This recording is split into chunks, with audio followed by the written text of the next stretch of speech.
진실이 무엇이고 사실이 무엇이고 그리고 어느 부분이 역사가의 의견인지를 확인하기가 쉽지 않습니다.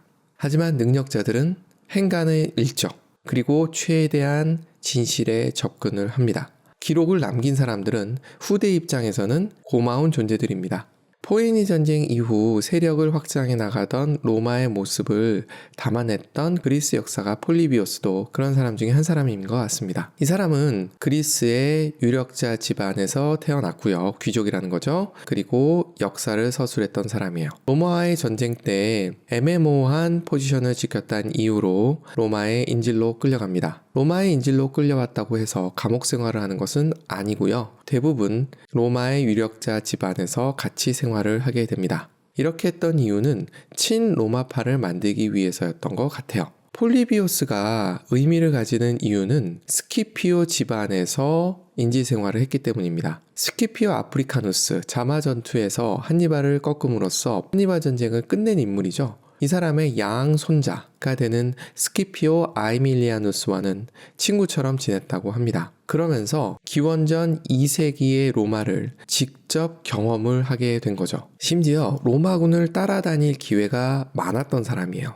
그래서 카르타고도 가고 스페인의 누만티아 전쟁에도 가봅니다. 이 사람의 시선을 따라가 보는 것도 의미가 있는 것 같아요. 그리스 민족은 절대로 그리스인끼리 싸움을 계속해서는 안 되었다. 늘 싸웠기 때문에 올림픽이라는 게임을 만들었다. 라고 이야기를 하죠. 우리 그리스인은 일치단결하여 참 이거와 거리가 먼 게 그리스인인 것 같습니다. 지중해 서부에서 전개되고 있는 전쟁, 포에니 전쟁을 의미하는 거죠. 주의를 게을리하지 않았어야 한다. 그리스인들은 동쪽에 관심이 많았어요. 왜일까요? 먹을 게 많거든요. 그곳은 비옥한 초승달 지대를 배경으로 해서 인류의 문명이 시작된 곳입니다. 당연히 그동안 쌓아놓았던 부들이 넘쳐나는 곳이었던 거죠. 그래서 알렉산더도 지중해 서부에는 관심을 별로 보이지 않고 동쪽으로 간 거죠. 시간이 남았으면 서쪽으로 갔을지도 몰라요. 그렇다고 해서 그리스가 서쪽을 전혀 몰랐던 건 아니죠. 피로스라는 사람도 이태리 반도로 쳐들어온 적이 있었고요. 그리고 한니발 전쟁 때도 필리포스 5세가 한니발과 동맹을 맺기도 했었으니까요. 하지만 그리스 신문 1면에 대문짝만하게 포에니 전쟁이 실리진 않았던 겁니다. 도리어 헬레니즘 왕국들의 결혼 소식이 훨씬 더 큰 이벤트였는지도 모릅니다. 우리 그리스인은 전쟁이냐 평화를 결정할 권리를 획득하려고 싸웠다. 독립침은 그 누구에도 뒤지지 않았던 것 같아요. 하지만 그 결과 그것을 결정할 권리는 그리스 민족의 손에서 빠져나가고 말았다. 내분을 가지게 되면 당연히 바깥에 큰 힘이 생겼을 때 무너지기 쉽죠. 그리스인들이 뭉치지 못했던 것, 이것이 그리스가 독립을 유지하지 못했던 가장 큰 이유가 아닐까 생각이 듭니다. 그리스인 가운데 이 권리를 가진 사람은 아무도 없게 되었다. 이 마지막 문장은 폴리비오스의 감정이 많이 담긴 부분인 것 같습니다. 워낙 유명한 역사가다 보니까 동상이 여기저기 많다고 하니까 그리스나 로마 지역을 가시는 분들은 폴리비오스를 만나면 인사를 해보시는 것도 좋은 것 같습니다. 오늘 이야기의 시작은 필리포스 5세가 2차 마케도니아 전쟁에서 패하고 인질로 사랑하는 아들인 데메트리오스를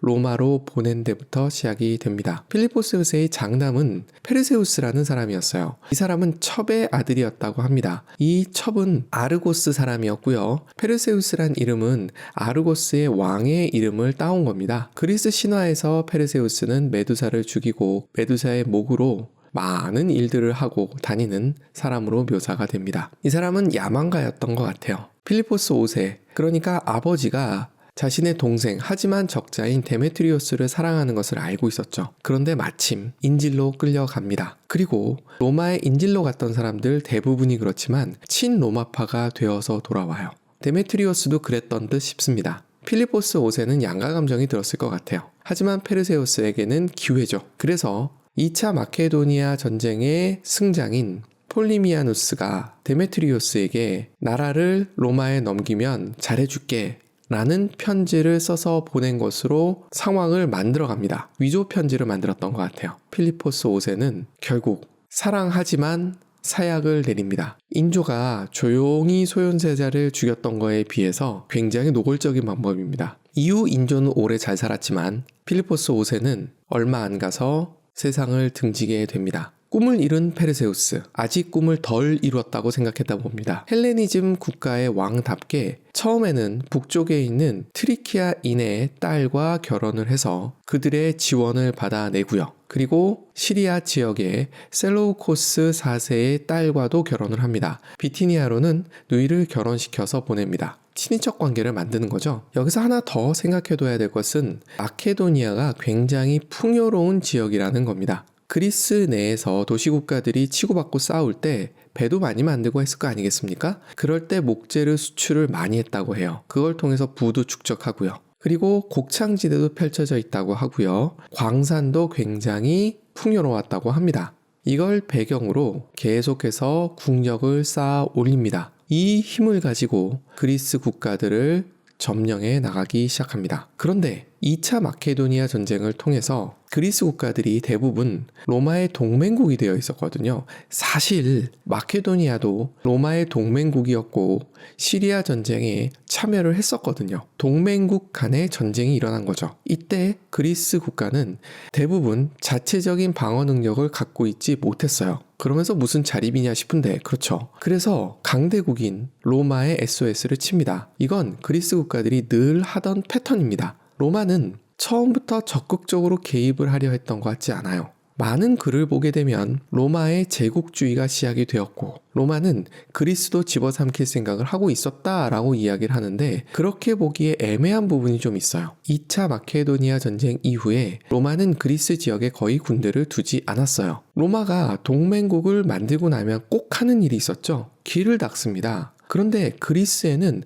로마 가도를 이때까지 전혀 만들 생각을 하고 있지 않았어요. 물론 그리스의 도시국가들이 대부분 바닷가 쪽에 있고 배로 다니기가 좋았기 때문이다 라고 얘기할 수 있지만 내륙 지방에 있는 스파르타도 있거든요. 또 하나는 3차 마케도니아 전쟁이 기원전 171년부터 168년까지 이루어지는데 초반의 전투 결과를 보면 정말 창피합니다. 과연 패권 국가 맞나 싶은 모습을 보여줘요. 칼리니코스 전투라는 곳에서는 푸블리우스 리키니우스 크라우스가 크게 집니다. 경무장 보병 1400명이 죽고요. 기병 200명이 죽어요. 그리고 600명이 포로로 잡힙니다. 그럼 페르세우스 쪽의 피해는 어땠을까? 보병 40명 사망에 기병 20명 사망입니다. 이 정도는 완패거든요. 싱글 A 투수를 보내면서 이길 수 있을 거라고 생각했다면 너무 페르세우스를 얕잡아 본 게 아닐까? 라는 생각도 좀 들어요. 그 다음 전투에서는 이기긴 했다고 해요. 팔라마 전투인데 페르세우스 쪽 사망자는 보병 300에 기병 23이에요. 이 정도면 그냥 가볍게 주먹 다짐한 정도라고 봐야 되지 않을까요? 그리고 나서 우스카나 전투가 일어납니다. 오합지졸이었다는 느낌밖에 들지 않습니다. 그리고 만키우스라는 사령관이 와서 어느 산길에서 전투를 벌였는데 이때는 좀 대등했다고는 해요. 하지만 이 정도를 가지고 로마답다라고 이야기하기는 좀 어려운 것 같아요. 이렇게 슬로우 스타터 로마는 안 되겠다 싶었던지 드디어 에이스를 출격시킵니다. 로마 원로원이 에이스가 누군지 몰랐을까? 그렇진 않은 것 같아요. 왜냐하면 당시 로마는 여기저기서 끊임없이 전투를 하고 있었던 나라거든요. 그러다 보면 어느 사령관이 유능한지 정도는 알고 있었을 거예요.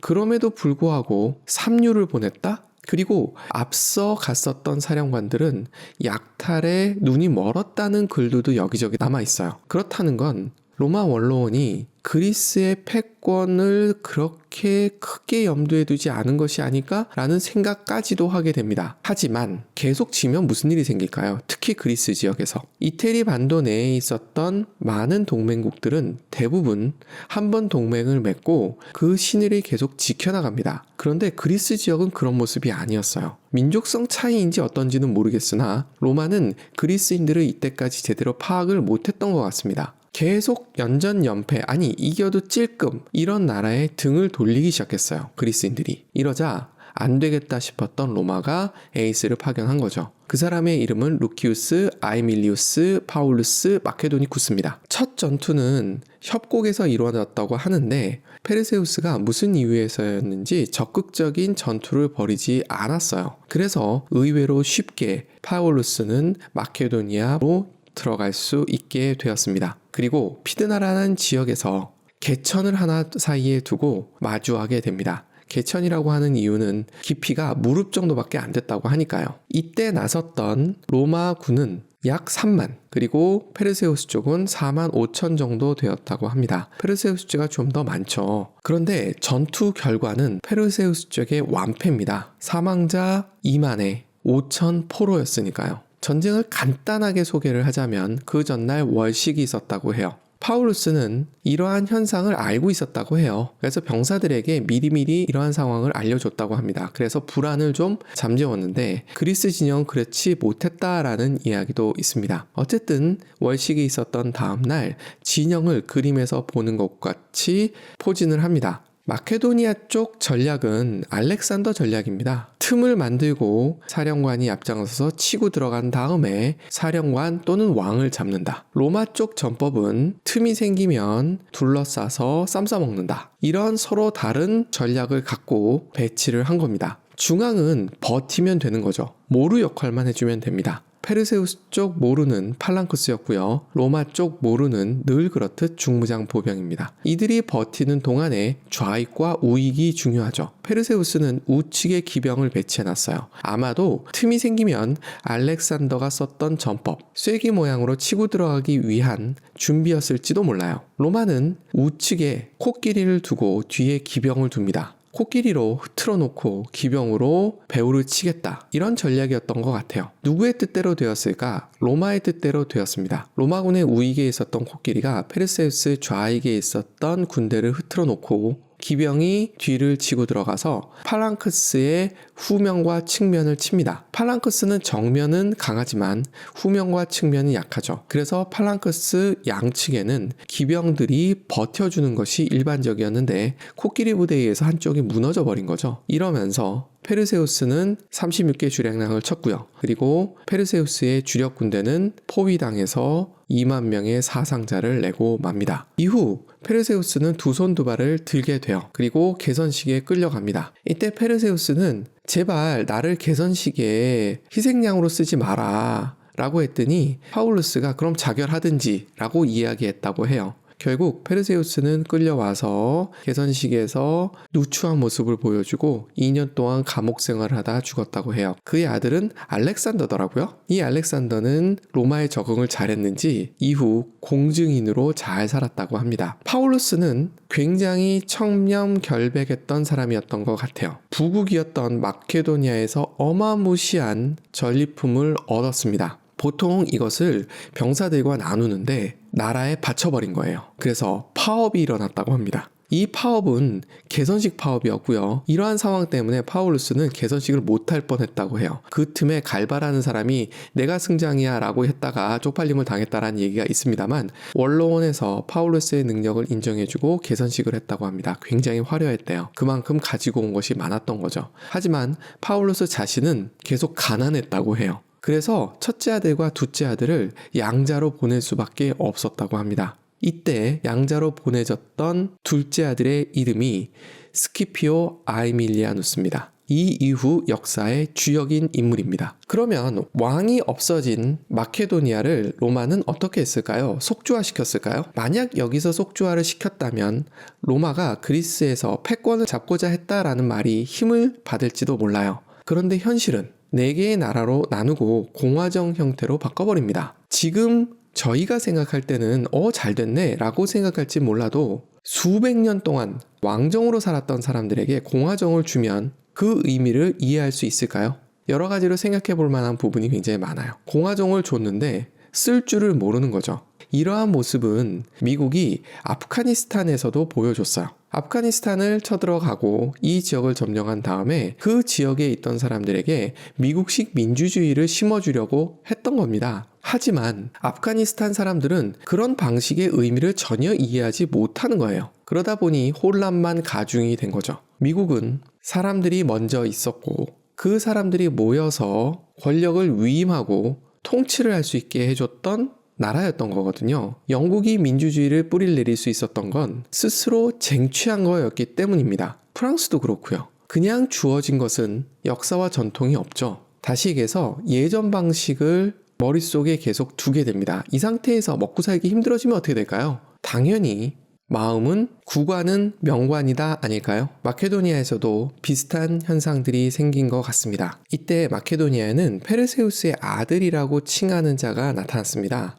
안드리스코스라는 사람인데, 만약에 마케도니아의 분위기가 반로마의 정서가 강했다면 이 사람이 마케도니아에서 많은 사람들의 지지를 받았을 거예요. 그런데 지지를 못 받았더라고요. 그리고 헬레니즘 국가들을 돌아다니면서 나를 지원해라 라는 외교 활동을 하고 다녔다고 해요. 그런데 반응이 별로 없었습니다. 반응을 했던 사람은 마케도니아 북쪽에 있었던 트리키아 쪽에서 나왔어요. 그래서 군대를 모아서 마케도니아로 진입을 했습니다. 역시 로마는 처음에는 외교전을 펼칩니다. 스키피오 나시카를 발견을 해요. 하지만 말을 안 듣죠, 당연히. 그래서 군대를 모아서 싸웠습니다만 오합지졸이었던 거죠. 그래서 패전을 합니다. 또 슬로우 스타터입니다. 결국 이런 말이 나오게 된 거죠. 모든 이에게 왕으로 인정받는 이들과 맞섰을 때 무적이었던 로마군이 이 참칭자에게 패하다니 아이러니하다. 다시 얘기해서 로마 환불 갔나? 라는 생각이 들게 또 만든 거예요. 그리스인들의 지금까지의 모습이 뭐였죠? 틈만 생기면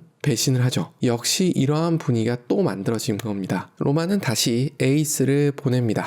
퀸투스, 카이킬리우스, 메텔루스, 마케도니우스. 마케도니가 들어가는 것을 보아 역시 여기서 승리를 이룬 사령관이란 의미죠. 메텔루스는 피드나에서 완승을 하면서 이 참칭자의 반란을 종식을 시킵니다. 로마가 그동안은 마케도니아에게 자치권을 계속 주었지만 이 전쟁 이후 마케도니아를 속주화시켜요. 다시 얘기해서 로마 원로원에서 총독을 파견을 한 거죠. 이렇게 해서 마케도니아는 지도상에서 사라집니다. 정확하게 마케도니아는 이후 20세기가 될 때까지 나라로서 존재하지는 못하게 됩니다. 로마 입장에서 봤을 때는 3차 마케도니아 전쟁과 4차 마케도니아 전쟁을 통해서 엄청난 부를 획득했다고 해요. 앞서 설명드린 대로 마케도니아가 곡창지대이기도 하고 광물도 많이 나는 곳이었기 때문에 로마에 엄청난 재정적 선물을 안겨주었다고 해요. 3차 마케도니아 전쟁 이후 로마는 120년 동안 직접세를 받지 않았다고 합니다. 여기서 잠깐, 로마의 직접세는 병역입니다. 로마는 시민들에게 돈으로 세금을 받지 않았어요. 병역이 세금이었던 거죠. 혈세인 거죠, 한마디로.